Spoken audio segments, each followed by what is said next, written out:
그 영탑사 소개 잠깐만 하고 짧게나마 법문을 하도록 하겠습니다. 그 영탑사는 1000년 이상이 된 고찰입니다. 도선국사께서 창건한 사찰인데 보조 진울국사께서도 이곳에 잠깐 기거하셨고, 저 약사전 뒤편에 보면은 탑이 돌탑이 하나 있어요. 7층 석탑이 있는데 이 아래 마당에 있던 거를 그 무학대사, 조선시대 무학대사가 약사전 위편으로 이렇게 옮겨놨습니다. 그래서 뭐 무학대사 하면은 이제 풍수의 대가라 하시니 저쪽으로 탑을 옮겨놓은 이유가 있겠지요. 그리고 영탑사는 보물을 하나 이렇게 소장하고 있는데 비로자나 부처님입니다. 그 옆에 임법당이라고 해서 그 종무소랑 같이 있는 건물 하나가 있는데 그 안에 들어가 보시면 부처님이 조그만하게 계셔요. 그게 사실은 그 사연이 좀 깊습니다. 2번이나 도난 당했다가 어렵게 되찾은 부처님입니다. 그 28년도에 일제 시대 때 일본 순사가 일본으로 반출하려는 것을 한번 잡았었고, 75년도에 이제 도굴꾼이 그 훔쳐갔다가 1년 6개월 만에 되찾았습니다. 그래서 뭐 그 꿈속에 부처님이 자꾸 나타나서 당진으로 돌아가야 된다고 자꾸 얘기하니까 겁나서 이렇게 자수를 했어요. 그래가지고 면천에서 영탑사에 맡겼다가는 또 도난당할까봐 저 면천 파출소 무기고 금고에다가 보관하고 있던 거를 여기 신심 있는 불자들이 데모해가지고 영탑사로 다시 모셔오면서 가보면 아시겠지만 이상한 상자에다가 넣어놨는데 그 상자가 아니라 금고입니다. 대형 금고에다가 넣어놓고 문 닫아놨다가 이제 열고 그렇게 해놨습니다. 그래서 오랫동안 요 대웅전 건물에도 잠깐 계셨다가 저 약사전 밑에 조그마한 노전체라고 해서 요사체가 있는데 거기다도 잠깐 모셨다가 또 밑에 종무소 옆에 임법당으로 모셨다가 좀 사연이 깊습니다.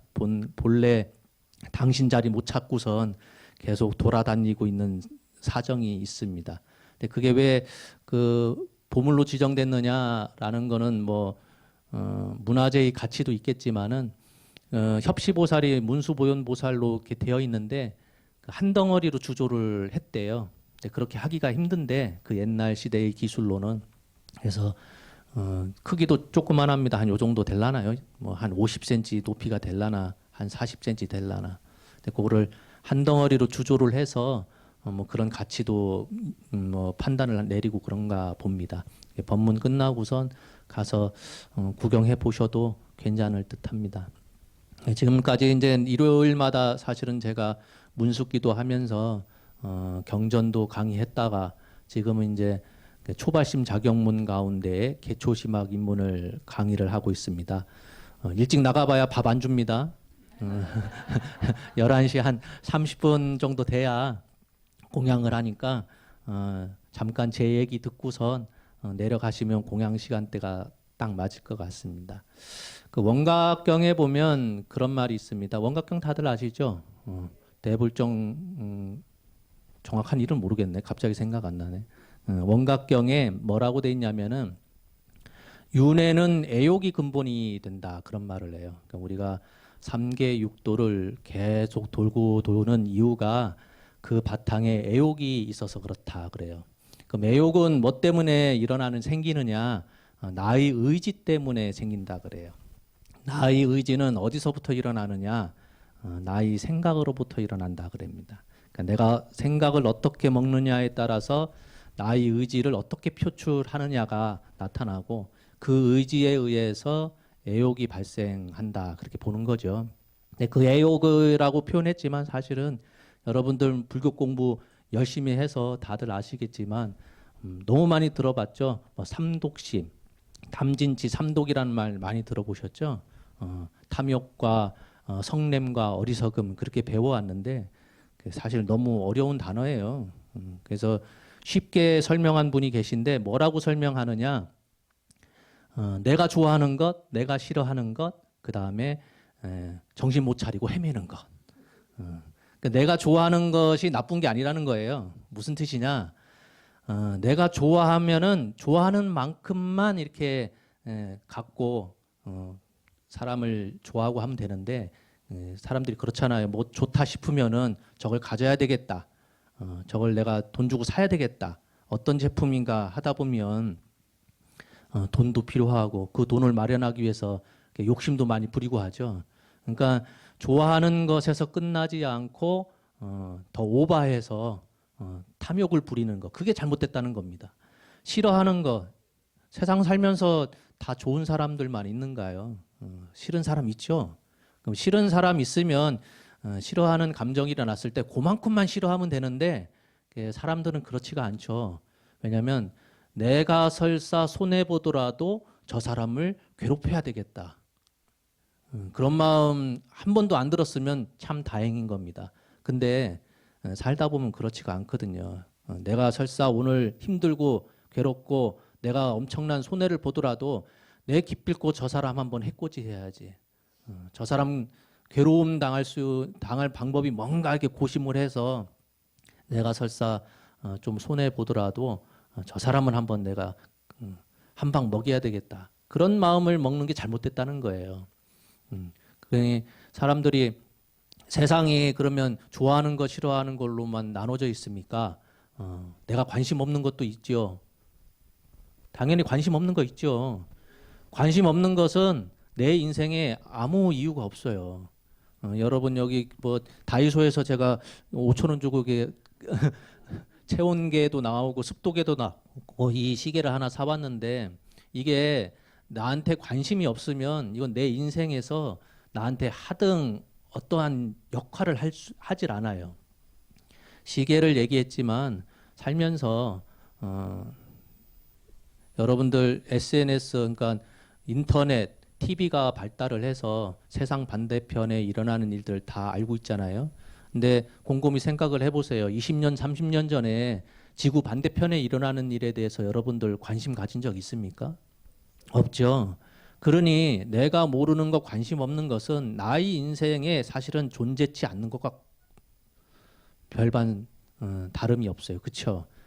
근데 너무 많이 알고 있다 보니까 너무 많이 알아서 문제가 생긴 게 많죠. 그러니 세상 살면서 좋은 것 싫은 것 말고도 내가 관심 없는 게 있어요. 그 관심 없는 것은 나의 인생에 전혀 상관이 없는데 그 상관없는 것에 매여 가지고 우리가 마음을 자꾸 일으키는 것, 그러니까 정신없이 헤매고 다니는 것, 그걸 어리석음이라고 하죠. 그러니 우리가 번뇌라고 하는 것, 괴로움이라고 하는 것은 공부 열심히 하면은 잠깐 사라지는 듯 하지만 영원히 사라지는 게 아니죠. 그래서 개초시막 입문에는 뭐라고 그 비유를 들으면은 잠깐 엎드렸다가 다시 일어나는 하루 걸러 학질과 같다, 그런 표현을 써요. 학질이 그 무슨 병인지 아세요? 응? 학질이 말라리아라고 그래요. 말라리아를 옛날에는 학질이라고 이렇게 표현했는가 봐요. 그 병이 특징이 약을 먹으면 잠깐 낫는 듯해서 잠잠하다가 그 다음날 되면은 또 내 몸을 괴롭히고 일어난다는 거예요. 그게 이게 계속 반복되는가 봐요. 그래서 나은 듯하면은 다시 발생하고 또 약을 먹으면은 또 잠잠한 듯하다가 그 다음날 가면 또 나를 괴롭히고, 그래서 하루 걸러 일어나는 학질과 같아. 우리가 갖고 있는 번뇌, 괴로움이라고 하는 것은 내가 공부 열심히 하면은 금세 사라지는 듯 하지만은 다시 일어난다. 그런 표현을 하다 보니까 그 개초시방 입문에서는 하루 걸러 일어나는 학질과 같다라는 비유를 들었죠. 그렇기 때문에 그런 번뇌, 괴로움을 없애기 위해서 우리가 기도 정진하는 거거든요. 수행을 할 때는 항상 방편이 필요해요. 방편이라는 게 다른 게 아니라 젊은 분들은 무릎이 좀 쌩쌩하니까 절을 해도 참 좋은데 나이 드신 분들은, 연세 드신 분들은 연골이 너무 안 좋아서 108배 이제 3배 하는 것도 힘드시죠? 그래서 저 뒤에다가 저 벤치처럼 의자 갖다 놓은 거예요. 아마 몇 년 지나면 이제 자복도 다 필요 없고 법당 전체를 다 의자로 깔아야 되지 않겠나, 그런 생각이 들죠. 스님들조차도 참선하는 것이 일상생활화 됐는데도 불구하고 사실 이제 자복에서 이렇게 앉아 있는 것을 다들 힘들어 하세요. 그러니까 뭐 시대에 따라서 또 상황에 따라서 변하는 거지만은 모든 공부에는 방편이라는 게 있어야 돼요. 정법대로 다 공부했다가는 여러분들 다 그 뼈마디 다 끝장납니다. 근데 기도라고 하는 것이 너무나 다양하게 있습니다. 다양하게 있는 것을 나한테 맞는 것만 찾아서 하면 되지. 옆에 사람 보니까 근사한 경전이 있는 것 같아. 경전 물어보니까 제목도 안 가르쳐주고 본인만 몰래 보고 있고. 그래서 뭔가 보니까 금강경인 것 같기도 하고 원각경인 것 같기도 하고. 그동안에 내가 공부 열심히 하고 있었는데 옆에 사람 보니까 근사해 보이거든요. 그거 따라 하다가는 이제 강남 따라가는 거예요. 강남이 좋긴 하지만 친구 따라서 강남 간다 하지만 내가 가는 길과 다른 사람들이 내 이웃이 가는 길, 내 친구가 가는 길이 다를 수밖에 없어요. 그렇죠? 근데 내가 가고자 하는 길을 올바로 가지 않고 옆에 사람 눈치만 보다가 여기 잠깐 왼쪽 가다가 금세 또 옆에 오른쪽 가는 길이 근사해 보여서 계속 움직이면 앞으로 나가는 것이 아니라 시간이 지나면 제자리를 계속 맴돌고 있는 분들이 많아요. 그러니 지혜라고 하는 것이 항상 필요한 겁니다. 그 공부라고 하는 것도 방편이 필요하듯 그 방편을 나한테 맞게 적재적소에 사용하기 위해선 지혜라는 게 필요해요. 그래서 우리가 공부라고 하는 것을 잠깐 했다고 해서 확 늘어나는 것도 아니고 돈을 들여서 근사한 자리, 근사한 도량에 간다고 해서 공부 안 한 사람이 갑자기 깨우침을 얻는 게 결코 아니죠. 그래서 보면은 공부라고 하는 것을 옛날 스님들이 꾸준하게 하루를 뭐 10분, 15분 잠깐 공부하더라도 그거를 꾸준하게 하라 그런 말씀을 많이 하셨어요. 제가 봉선사 능엄왕님에서 오랫동안 한문 공부, 경전 공부를 많이 했는데 그때 월운 노장님께서 하시는 말씀이 최고로 공부 잘하는 사람은 우직한 사람이다 그랬어요.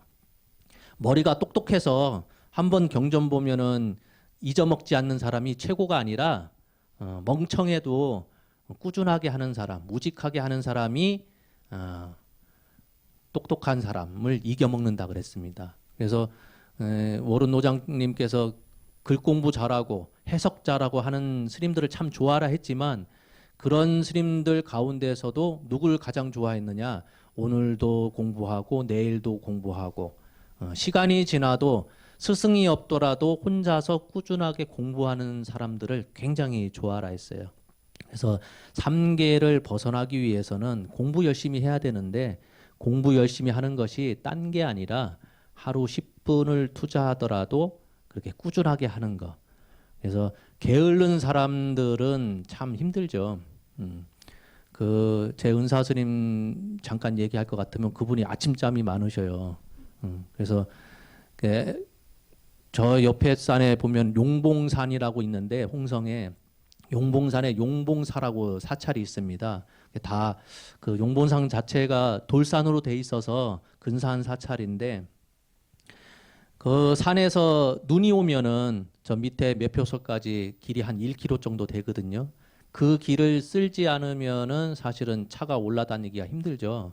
그래서 눈이 오면은 제가 행자 생활을 할 때도 새벽에 새벽 랩을 마치면은 눈 쓰는 게 일이었는데 저 밑에 1km를 내려가면서 쓸고선 올라올 때까지 당신이 그 기침을 안 하셔요. 그래서 도량을 막 나 혼자 쓰니까 너무 힘들잖아요. 그래서 좀 일어나서 같이 쓸었으면 좋겠다 싶어서 제 나름대로는 저 방문 앞에서 계속 빗자리 소리 내면서 쓴 데 또 쓸고 뜬 데 또 쓸고 그렇게 해도 당신이 그 아침잠이 너무 많으셔서 일어나기가 힘드신가 봐요. 근데 제가 이제 해인사 강당 간다고 이제 용봉사를 떠나서 해인사로 갔을 때 당신 혼자서 해야 되니까 그 공양주 보살님께서 그때 이른이 훨씬 넘으신 분인데 그분이 방학 때 가서 얘기를 들어보니까 우리 연사 스님께서 아침잠이 그렇게 많으신데도 불구하고 어느 때 보면은 맨발로 뛰쳐나와가지고 도량석을 하신대요. 그래서 왜 그런가 봤더니 당신이 알람을 맞춰놨는데 알람 소리를 제대로 못 듣고선 5분 10분 지나다가 깜짝 놀래가지고 도량석 돌아야 되고 새벽 예불 돌아야 되는데 그걸 잊고선 당신이 놀래서 옷도 제대로 갖춰 입지 못하고서 맨발로 뛰쳐나와서 도량석을 돌고 계신 적이 한두 번이 아니었다, 그런 말씀을 하시더라고요. 게으름이라고 하는 것은 사실은 사람마다의 성품이 다 다르다 보니 어떤 사람들은 밤에 밤새면서 일을 해도 전혀 힘들어하지 않는 분이 있는 반면 어떤 사람들은 새벽에 일어나서 잠깐 집중해서 일을 해야 또 공부 잘 된다, 일 잘 된다 하시는 분들이 있죠. 거기에 맞춰서 참 하면 좋은데 이 게으름이라고 하는 것은 사실은 사람마다 다 갖고 있는 거예요. 저도 엄청 게으른 사람인데 여름 되면은 풀 뽑겠다고 하루에 30분, 1시간씩 호미 들고선 돌아다니지 않으면 이 도량이 다 잡초로 다, 보시면 아시겠지만 깔끔하죠?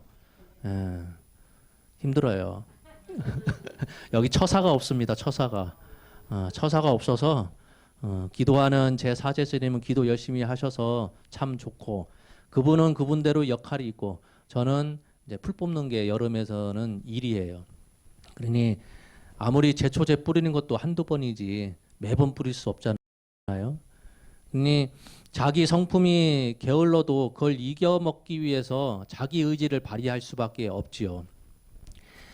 우리가 뜻을 굳건히 지닌다 하는 것이 다른 게 아닙니다. 작심삼일이라는 것을 저는 딴 사람들은 참 싫어를 할지 몰라도 전 좋아해요.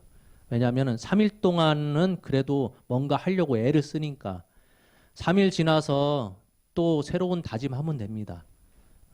습이위성, 습관으로서 성품을 삼는다, 그런 말 들어보셨어요?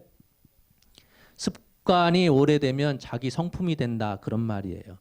3살 버릇 80까지 간다 들어보셨죠?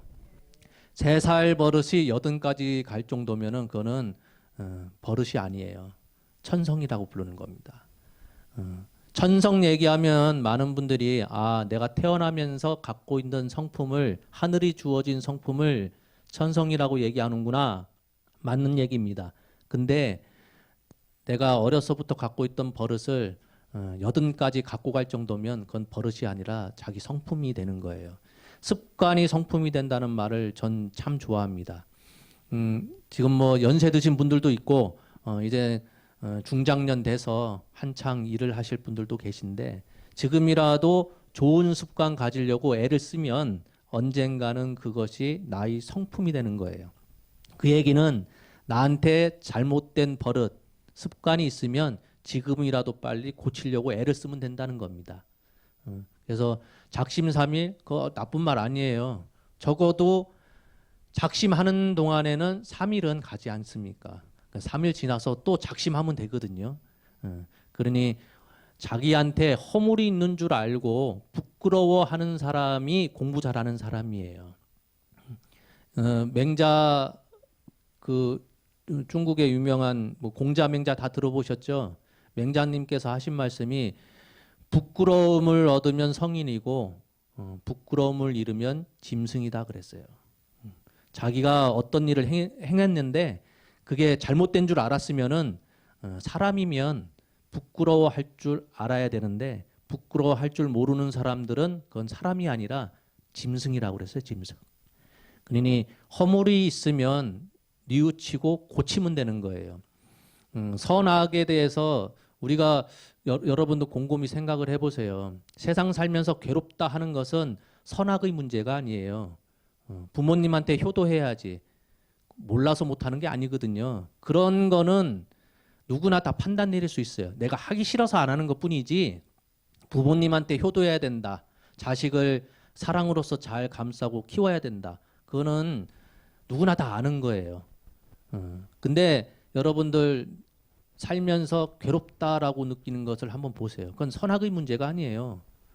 고부간의 갈등에서 남편의 입장에서는 어머니 말을 들어줄 것 같으면, 그러니까 아들의 입장에서 훌륭한 아들, 아주 아들 잘 뒀다라는 소리 들으려면 어머니 말에 동조해야 되고, 훌륭한 남편이다, 좋은 남편 만났다라고 들을 것 같으면 자기 아내 말 들어줘야 되잖아요. 그건 선악의 문제가 아니죠. 어머니 말 들어준다고 해서 나쁜 사람, 마누라 손 들어준다고 해서 좋은 사람, 선악의 문제가 아니죠.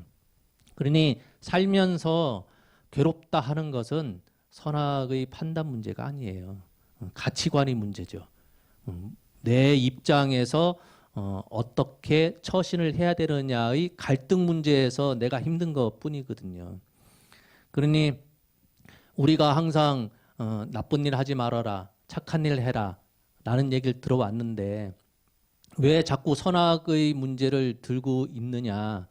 부처님의 가르침의 모든 밑바탕에는 딱 한 가지밖에 없습니다. 여러분들 공부 부산에서 불교대학 많이 가보셨을 거예요. 거기서 항상 가르치는 게 재앙막자, 중선봉행, 자정기의 시제불교. 그 말 들어보셨죠?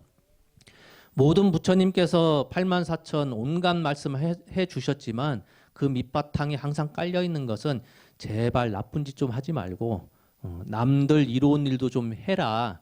그러면 그런 행위를 하면 내 마음이 맑아지는데 그게 딴 게 아니라 모든 부처님께서 말씀하신 가르침의 밑바탕이다. 그 얘기를 모든 부처님이 다 하셨다는 거예요. 그렇게 하면 나쁜 짓 짓지 않고 착한 일을 많이 하게 되면 정견이 생긴다 그래요. 정견. 바른 견해. 바른 견해가 딴 게 아니라 여러분들 세상 살면서 지금 시대가 너무 많이 좋아져서 좋은 물건을 통해서 삶이 윤택해진 게 많죠. 세탁기, 건조기. 요즘 보니까 뭐 삼성이든 LG에서 세탁기, 건조기를 한 통으로 만들어서 공간도 적게 차지하는 물건을 만들었다 그래요. 가격은 겁나게 비싸더라고요. 그런 게 있으면 삶이 좀 편안해지죠. 근데 곰곰이 여러분들 생각해 보세요. 물건이라 할지라도 제 쓰임새 제대로 쓰이지 않는 게 많아요. 볼펜 갖고서 귀 씻으시는 분 보셨어요? 볼펜은 글자를 쓰는 게 본래의 역할이죠. 근데 볼펜 갖고 귀를 이렇게 간지럽다고 쑤시면 그건 제대로 된 견해가 아니에요. 그 물건에 대한 견해가.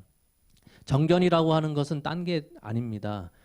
필요한 물건에 대해서 적재적소로 사용하고 사람을 대할 때에 자애로서 대하는 것이 정견이에요. 사람을 봤을 때 삐딱하게 보는 게 아니라 그 사람을 오해하는 게 아니라 저 사람이 왜 저런 행동을 할까? 왜 저런 말을 할까? 왜 저런 생각을 평소에 갖고 있었을까? 거기에 대해서 오해를 하는 것이 아니라 그 사람이 처지에서 이해하는 것. 그게 정견이라고 그럽니다. 공부 열심히 하면 나쁜 짓 하지 않고 착한 일 많이 하게 되면 그 마음이 내 마음이 맑아지는데 맑아지게 되면 뭐가 좋냐? 정견이 생긴다고 그래요. 정견이. 그러니까 세상 바라보는 데에 색안경 끼지 않고 있는 그대로 잘 바라볼 수 있다는 얘기겠죠. 그 법륜 스님 아시죠? 그 증문즉설, 증문즉답, 뭐요? 즉설, 증문즉설? 아, 그게 발음 거예요? 근데 그거 보면 저도 가끔 보면서 참 대단하다라고 느끼는 바가 어떤 질문이 올 줄 모르잖아요, 그렇죠? 근데 모든 질문에 대해서 당신이 아주 뭐라고 해야 되나 그 기분 좋게 사이다처럼 그렇게 탁 튀일 만한 그런 답변을 잘 내려주시죠. 그걸 보면서 참 대단하다고 전 느껴봐요. 왜냐하면 그분이 스님인데도 불구하고 다양한 질문에 대해서 그 사람이 원하는 답들 또 다른 사람들이 모두 다 공감하는 그런 답변을 참 잘해주시는데 그분도 의사도 아니고 그렇죠. 정치인도 아니고 검사도 아니고 어떤 특별한 그 사회적인 지위나 지식을 갖고 있지 않는데도 불구하고 다양한 질문에 대해서 그렇게 답변을 내려줄 수 있는 게 왜 그럴까 생각해 보셨습니까? 그분 나름대로 그러니까 부처님 공부를 많이 하다 보니 정견, 바른 견해가 생겼기 때문에 저 질문을 하는 그런 질문하는 분의 마음을 알기 때문에 어떤 답변을 해줘야 되는구나라는 걸 당신이 적재적소에 아시는 거예요. 우리는 저같이 공부 안 된 사람은 어떤 어려움이 있는 분이 이렇게 하소연할 때 그 어려움을 자꾸 해소해 주려고 답을 내려주려고 하는데 여러분들 곰곰이 생각을 해보셔요. 절에 와가지고 스님들이랑 상담을 할 때 스님들한테 사실은 근사한 답변 구하려고 오는 게 사실 아니죠. 내 얘기 좀 들어주세요거든요. 내 얘기 좀 들어주세요. 아무도 안 들어주니까 이런 얘기 남편한테 했다가는 배부른 소리 한다라는 얘기 자꾸 들으니까 친구들한테 얘기를 하면은 진짜 너 어려움이 몰라서 그러는구나. 그게 무슨 어려움이냐라고 자꾸 핀잔 주니까 하소연할 데가 없어서 절에 와가지고 상담이라는 핑계로 대화를 나누는데 딴 게 아니거든요. 내가 갖고 있는 어려움에 대해서 해결해 주세요가 아니라 제 얘기 좀 들어주세요. 옛날에는 그런 얘기 들어보셨죠?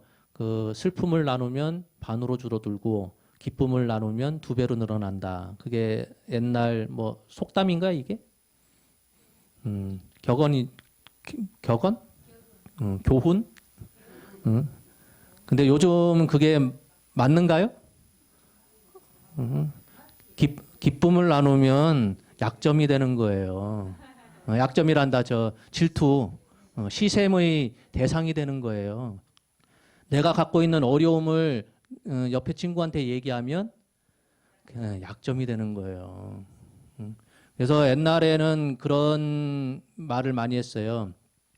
내 진정한 친구가 누구냐 할 때 내가 어려울 때 진짜 어려울 때 내 곁을 떠나지 않고 내 얘기 들어주고 나의 어려움을 공감해 주는 사람이 최고의 친구다라고 얘기했는데 그거보다 더 대단한 친구가 누군지 아세요?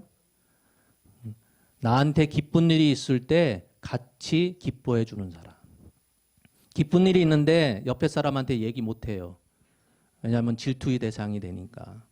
그러면 그 친구가 진정한 친구냐? 안 그렇거든요.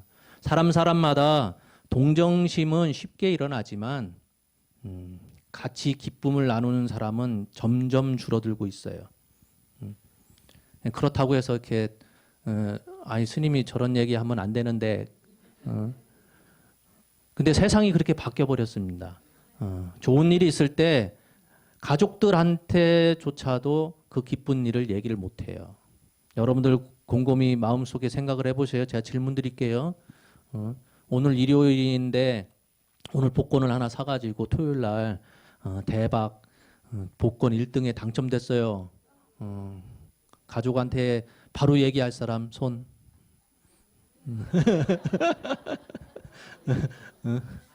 몇 명만 드시고 몇 명은 안 드셨네. 안 들었다고 해서 그분이 잘못된 마음을 품고 있느냐? 그게 아니에요. 괜히 얘기했다가 좋은 일 다 흩어질까봐 좋은 일 반대편에 안 좋은 일들이 또 일어날까봐 실제로 그 행운의 복권에 당첨된 사람들을 이렇게 어떻게 살고 있는지 추적을 한 그런 다큐멘터리가 있었어요. 근데 보니까 뭐 결과론적인 내용이지만 그걸 잘 지켜서 지금까지 행복하게 사는 사람들이 있는가 반면 70% 이상이 생활고에 다시 왜 그럴까요? 행복한 사람들은 경제적으로 풍요로운 사람이 행복하다라고 여기겠지만 그거는 우리가 살고 있는 입장에서 경제적으로 풍요하면 삶이 좀 편안해질 수는 있겠죠. 편안한 것과 행복은 다른 거예요. 이해 가시죠? 삶이 좀 편안해지는 것과 내가 행복하다 하는 것과는 전혀 다른 거예요. 그 김홍신 작가라고 들어보셨어요? 김홍신 작가가 어느 TV에서 다양한 얘기하다가 제가 참 무릎을 치면서 공감했던 게 그분이 뭐라고 얘기를 하냐면은 굶어보면 안다. 밥이 보약인 것을. 목마름에 지쳐보면 안다. 물이 생명인 것을. 일이 없어 놀아보면 안다. 일터가 낙원인 것을. 아파보면 안다. 건강이 가장 큰 재산인 것을, 자산인 것을. 지나보면 안다. 고통이 추억인 것을. 불행해지면 안다. 아주 사소한 것들이 행복인 것을. 그런 말씀을 하시길래 무릎을 제가 탁 쳤어요. 스님이 아닌데도 불구하고 오랫동안 삶을 이렇게 관조하신 분들은 나름대로의 지혜가 있구나. 그런 지혜를 사실은 우리가 가져야 되는 겁니다.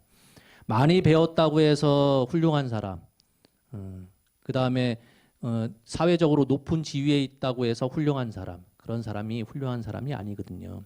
평생을 농사짓고 평생을 화전민처럼 지낸다 하더라도 삶 자체가 담백한 분들은 나름대로의 지혜가 있는 분들이 많아요. 여러분들 그 노래 아시죠? 그 칠갑산? 콩밤매는 안악내야.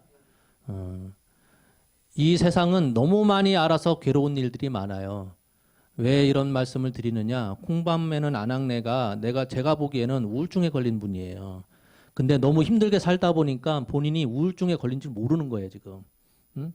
하루 벌어서 그 산골짜기에서 콩밭을 메어야만 자식 새끼들 먹여 살릴 수 있으니까 본인이 병이 있는데도 불구하고 병 있는 줄 모르는 거예요.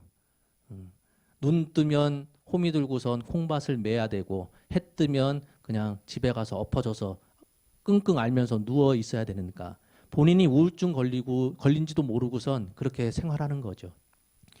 옛날에는 다 어머님들이 다 그렇게 지내왔어요. 본인들이 몸이 어디가 아픈지도 모르고 마음에 어떤 병이 있는지도 모르고 그냥 모든 사람들이 이렇게 사니까 그냥 이런 게 인생인가 보다라고 살아왔던 분들이 다 태반이에요. 근데 지금은 그렇지가 않죠. 몸이 조금이라도 이상 있으면 병원에 가보셔야 되고 마음이 조금 힘드신 분들은 상담을 하셔야 돼요. 그게 나쁜 게 아니거든요. 왜 그렇게 해야 되느냐? 내 스스로 병이 있는 줄을 알면 그걸 인정하면 돼요. 인정하면 약 처방 받으면 됩니다. 근데 인정하지 못하는 분들이 다 많아요. 뭐 스님들뿐만 아니라 어느 병원에 가든지 간에 그 의사 선생님이 이러이러한 병이 있으니까 약을 드시면 괜찮아질 것 같습니다 했을 때 많은 분들이 나 그런 병 없는데요. 오진한 것 같은데요. 그런 얘기 하는 분들 많아요. 그게 부처님의 입장이랑 똑같은 거예요. 부처님께서 왜 84,000 그렇게 온갖 법문을 많이 하셨느냐. 병을 인정하지 않는 중생들이 너무 많으니까. 그러니 가장 먼저 중요한 것은 공부하는 사람들이 가장 그 입장에서 가장 중요한 것은 뭐냐면은 내가 힘들게 살고 있구나. 나한테 병이 있구나라는 것을 인정하는 거예요. 인정하지 않는 사람들은 말은 불자라고 얘기하면서 절에 나와서 기도 열심히 하지만 행동은 그렇지가 않은 분들 많습니다. 부처님 믿는 사람들은 다 착한 사람들이죠? 아니에요. 부처님 믿는 사람들이 다 착한 사람일 것 같으면 불자인 분들 중에서 죄 짓고 사는 사람이 한 명도 없어야 돼요. 근데 온갖 정치인들 보셔요. 불자라고 하시는 분들이 참 많은데 그분들이 다 착한 사람들입니까? 안 그래요. 부처님 믿는다고 얘기하지만 그냥 말로만 믿는다 얘기하는 것뿐이고 행동으로서 그렇게 보여주지 못하는 분들이 많은 거죠. 그래서 부처님께서 항상 하시는 말씀이 인간 몸 받기 힘들고 인간으로 태어났는데도 불구하고 부처님 법 만나기 힘들고 부처님 법을 만나서 끝나는 게 중요한 게 아니라 부처님 가르침을 받았으면은 실천하는 게 중요하다 그랬어요. 그래서 온갖 비유를 들었지만 중요한 것은 우리가 어느 생에 무슨 인연으로 이 자리에 왔는지는 모르겠으나 오늘 하루 날씨 참 좋죠. 좋은 것을 좀 만끽하면서 사셨으면 좋겠어요.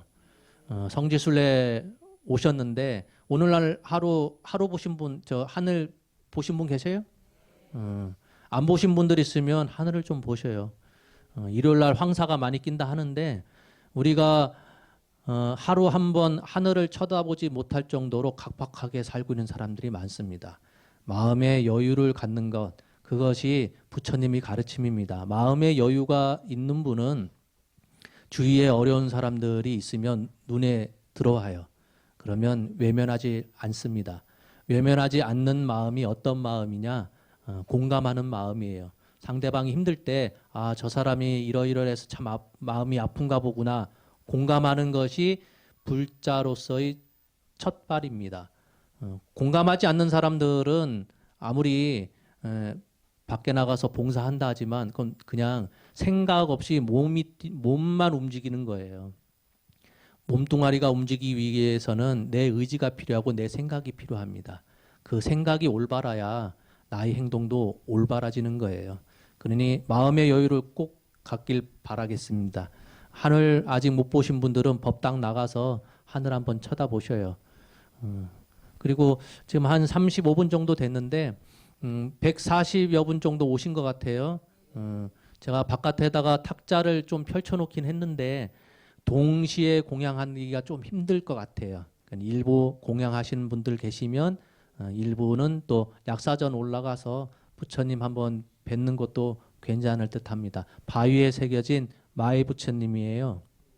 공간이 좀 협소하긴 하지만 그곳에서 저 바깥에 보는 풍경도 괜찮습니다. 부처님 보고 절 안 하셔도 돼요. 바깥 풍경 보면서 마음의 평안을 얻으시면 오늘 하루 성지순례 대박입니다. 감사합니다.